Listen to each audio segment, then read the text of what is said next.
Now at the end of our jobs comes the cleanup.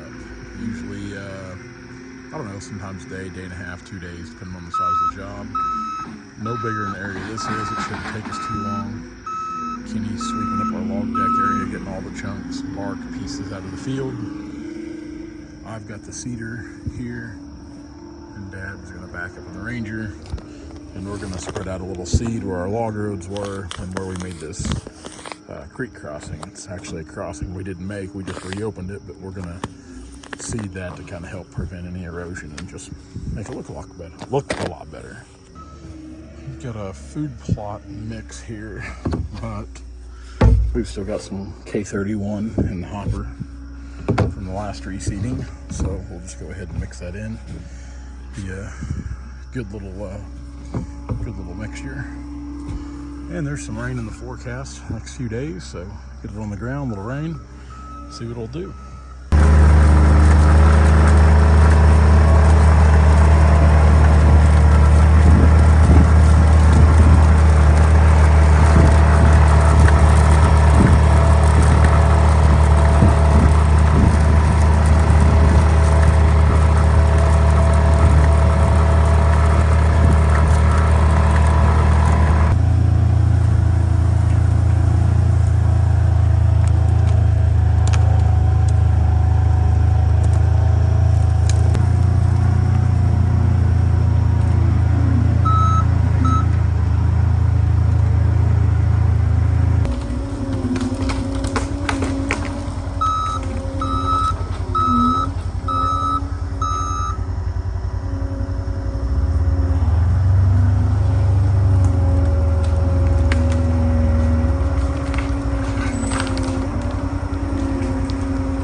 This year has been a lifesaver for reseeding our roads, our decks.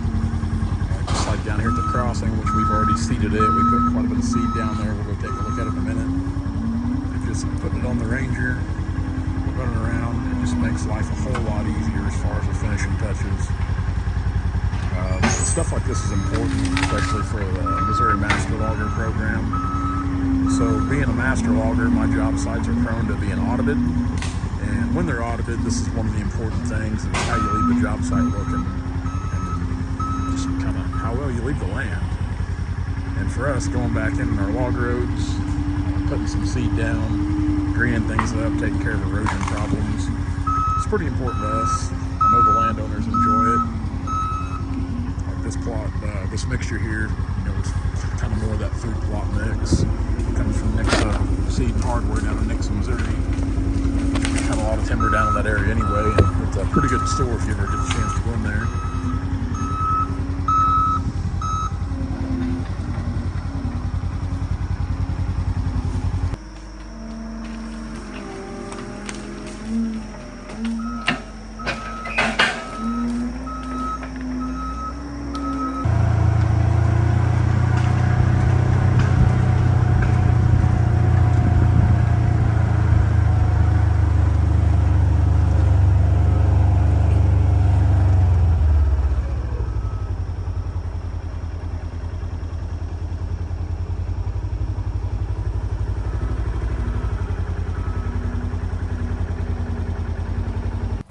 Well, that kind of concludes the cleanup and reseeding on that project down at Mount Vernon. We're officially done with that job. Of course, you can see here where I brought the 333 and Ranger back with us as we come.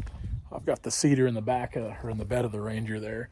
we'll put all that here in the shop, which is what we're about to do as soon as we unchain here and kick the ramps down. And I'm going to go ahead and grease this skid steer Phoenix, get it greased and get it kind of cleaned up. We've got some dirt there in the tracks. We need to shovel that out and just kind of give it the once over until it goes back out on the job, which will probably be here in the next week or so. Kind of an air show today. The A10s are checking over the log yard here. This is the second time he's flown over. He went out, circled, and coming back. Usually flying a lot lower than that, but pretty cool planes to watch.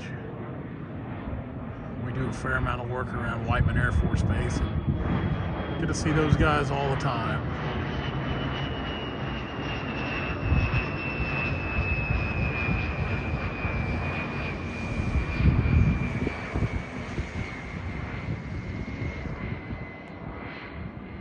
Those turbofan engines are pretty cool. Into the shop we go. Maybe we can find a place to park this guy. Take my sunglasses off so I can see.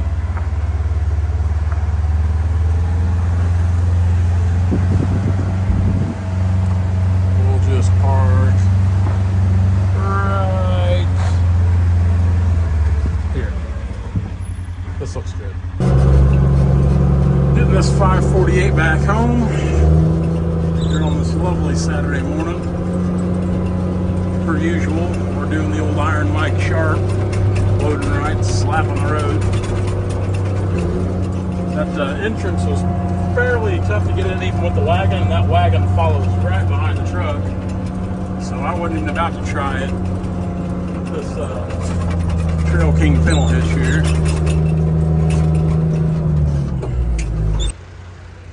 It's not that I like necessarily loading out here in the highway, but sometimes that's the best option. I know I've seen more traffic on this little stretch of road today than I have the whole time we've worked down here.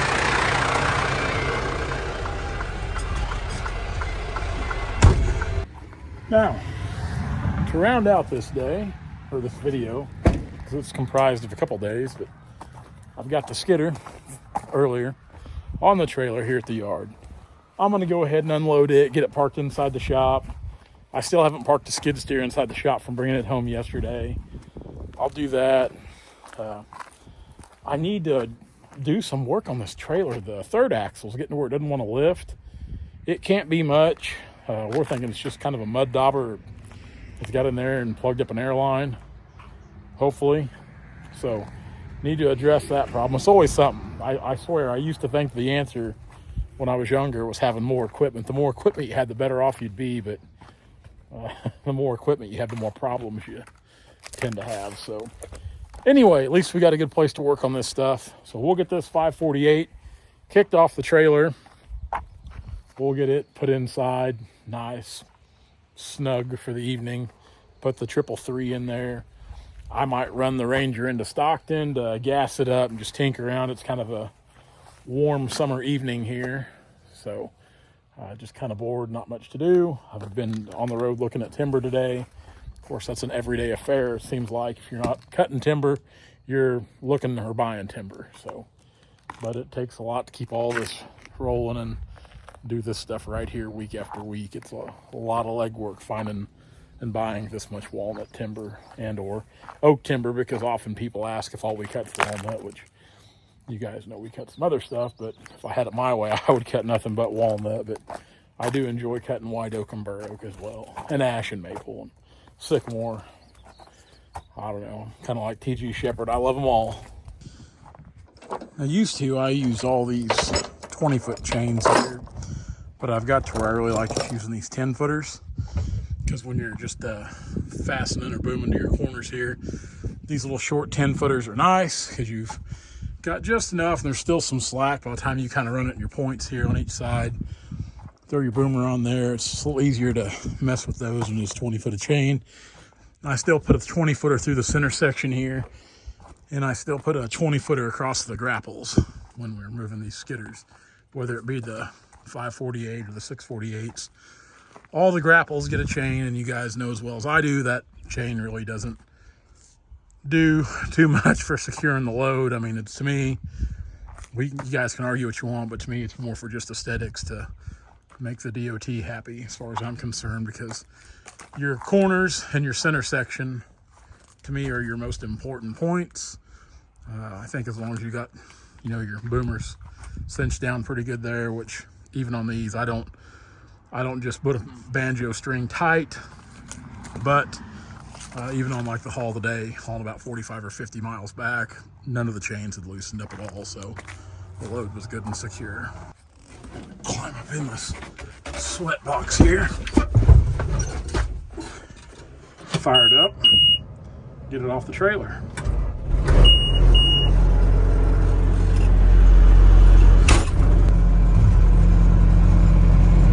Get that grapple up, spool around here, get that blade up a bit.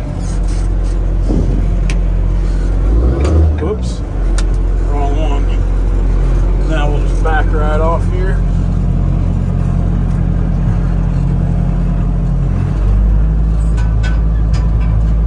Down we go.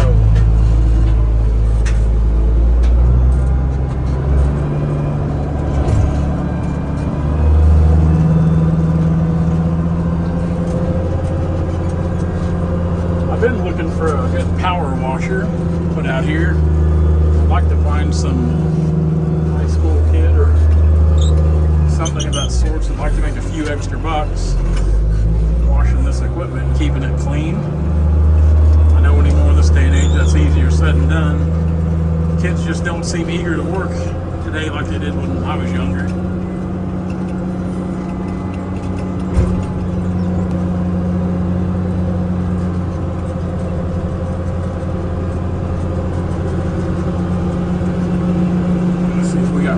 In here. I think maybe we can find a spot.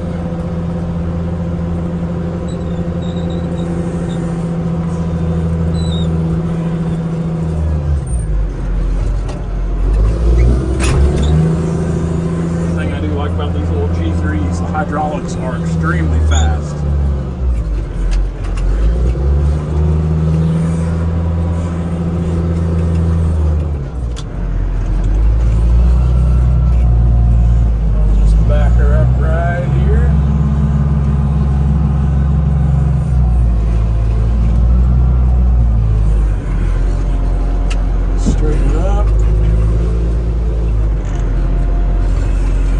Looks good to me. Put that brake on. Go ahead and twist the old grapple around. Set it down in this machine while it's back. Again, we've got a leak I'd like to get fixed. Need to grease it. It's probably getting close to an oil change. We'll probably just go ahead and do that while we're here. Got it back to the shop before we send it back out.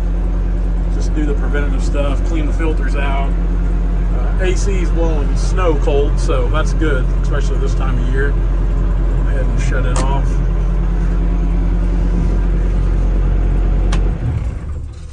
That's it. It's a beautiful sight. Now this week I need to go get the other 648H and get it home. Again, we're gonna sell one of these H models. I don't mind if it's the 13 or the 12 that's on the job site. 12's a torque converter skidder, so it's got a little more horsepower in it. It has the dueling rings on the wheels. This 13, it's a good machine too. Both of them they're equally good machines. I have no preference over which one we sell or which one we keep, but I would like to possibly buy another one of those. But got to get it home. We'll move the old forklift because that other H is going to go right in there. But, need to park the Trail King back there in that bay where we've got some room to work on it. And again, if you guys are looking for a fun project, PD right there is on Purple Wave, so I don't think the bid's very high on it right now, which also has me worried again because there is no reserve on Purple Wave. It's in the the July 14th auction. July 13th, July 14th, whatever. It's the next truck auction. So if you're looking for a vintage cab over truck, look none other than Purple Wave and you'll find PD there. I did sell my hopper last week to a gentleman down in Louisiana, so they're coming to get it this week. So out of the grain hauling business that I was never really in, but had a hopper anyway.